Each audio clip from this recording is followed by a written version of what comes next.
ఒక అనుభవం చాలా పాఠాల్ని నేర్పిస్తుందంట. దాంట్లో ఇదొకటి. ఏంటనుకుంటున్నారా?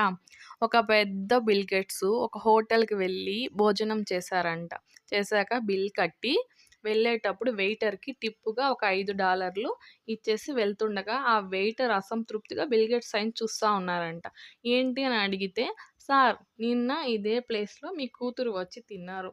నాకు టిప్పుగా $100 పే చేశారు. వాళ్ళ తండ్రైన మీరు ఇంత తక్కువ ఇస్తున్నారే" అని అడిగితే, గేట్స్ ఒక చిన్న చిరునవ్వు నవ్వారంట. వాళ్ళ తండ్రి ప్రపంచ ధనవంతుల్లో ఒకరు. మా తండ్రి కట్టెలు కొట్టి అమ్మేవారు అని చెప్పి వెళ్ళిపోయారంట. దీన్ని బట్టి మీకేం అర్థమైంది? మనం ఎంత స్థాయికి వెళ్ళినా, మనం ఎక్కొచ్చిన మెట్టుని మన మొదటి గురువును మాత్రం మర్చిపోకూడదు. అంతే కదండీ! నచ్చిందా? ఒక చిన్న లైక్ చేయండి. ఈరోజు చేసిన రెసిపీ వెయిట్ లాస్ రెసిపీ. నచ్చితే మీరు ట్రై చేయండి. బాయ్ అండి.